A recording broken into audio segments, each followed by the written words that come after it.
In the 1950s, a psychologist ran an experiment on pigeons that would go on to explain cult recruitment, slot machine addiction, and why you check your phone 100 times a day. He never intended any of that. He was just trying to understand how animals learn. What he found instead was a switch inside the brain that, once flipped, is almost impossible to turn back off. His name was B.F. Skinner, and by the 1950s, he had already spent years studying how reward shapes behavior. His basic setup was simple: a small box, a pigeon, and a lever. Peck the lever, get a food pellet. Straightforward cause and effect. But Skinner wanted to know what happened when he changed the rules of the reward itself. So he ran a variation. Instead of rewarding every single peck, he rewarded pecks at random intervals.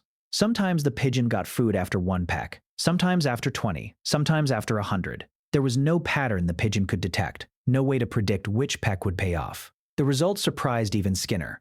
Pigeons on this unpredictable schedule pecked far more often, far more intensely, than pigeons who got rewarded every single time. Some pecked thousands of times an hour. When Skinner eventually stopped the rewards completely, the consistently rewarded pigeons gave up quickly. The unpredictably rewarded pigeons kept pecking, frantically, for far longer, some for hours after the food had stopped coming entirely. Skinner called this a variable ratio reinforcement schedule. In plain language, the not knowing was doing more work than the reward itself. This single finding, published in 1957, would quietly become one of the most consequential discoveries in the history of psychology. Not because of what it revealed about pigeons, because of what it revealed about everything else. Casinos found it first. Slot machines are not randomly generous by accident. They are engineered meticulously around variable ratio reinforcement. Every pull has a chance of paying out, but the size and timing of that payout is deliberately unpredictable. Gambling researchers have long noted that slot machines produce faster, more compulsive play than any other casino game, precisely because the reward schedule mirrors Skinner's pigeons almost exactly. A 2004 study on gambling behavior found that near misses, a spinning reel that stops just one symbol short of a jackpot, activate reward circuitry in the brain almost as strongly as an actual win. Your brain, it turns out, cannot fully distinguish between winning and almost winning. Both keep you pulling the lever, but casinos were not the only ones paying attention. Cult leaders discovered the same mechanism, mostly without ever reading a psychology journal.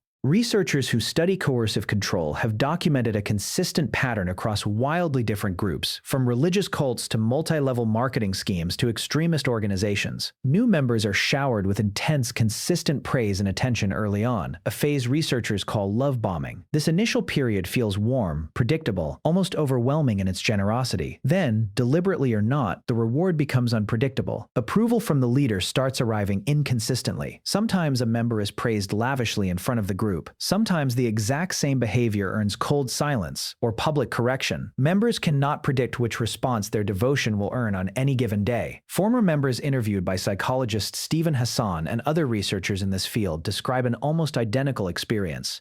They stopped trying to understand the pattern and instead worked harder and harder, hoping the next act of devotion would be the one that finally earned consistent approval. It rarely did. And that was, whether by design or accident, exactly the point. The uncertainty itself became the hook. Leaving felt unthinkable, not because life inside the group was reliably good, but because the possibility of the next reward, unpredictable, intermittent, intoxicating, kept members locked into the exact same behavioral loop as Skinner's most obsessive pigeons. Here is where the story stops being about cults and casinos, and starts being about the device in your pocket. In the early 2000s, technology designers began explicitly studying behavioral psychology, including Skinner's work, to build products optimized for engagement. Former Silicon Valley insiders, including engineers who helped build features at major platforms, have since described this influence directly. One of the most cited examples is the pull-to-refresh gesture, deliberately modeled on the mechanics of a slot machine. You pull down, you wait half a second. Sometimes there's something new, sometimes there isn't. The interface tells you nothing in advance.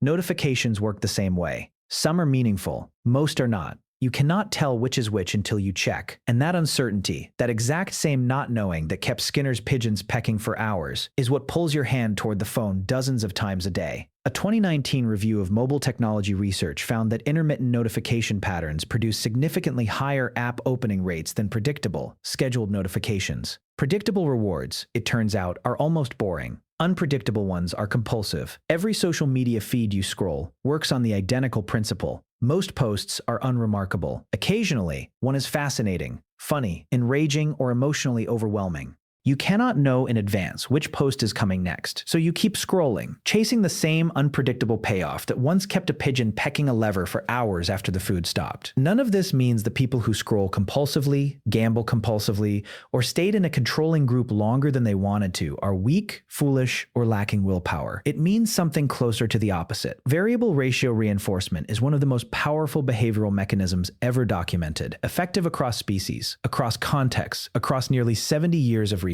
It does not target weakness. It targets a basic feature of how brains learn to predict reward, present in pigeons, in gambling addicts, in devoted cult followers, and in every single person who has ever felt their thumb move toward a phone screen without quite deciding to. The mechanism does not care whether you are intelligent, disciplined, or self-aware. It was never built to be resisted through willpower alone. It was built, whether intentionally by app designers or accidentally by charismatic leaders, to exploit a feature of the brain that exists in all of us equally. So what actually breaks the loop?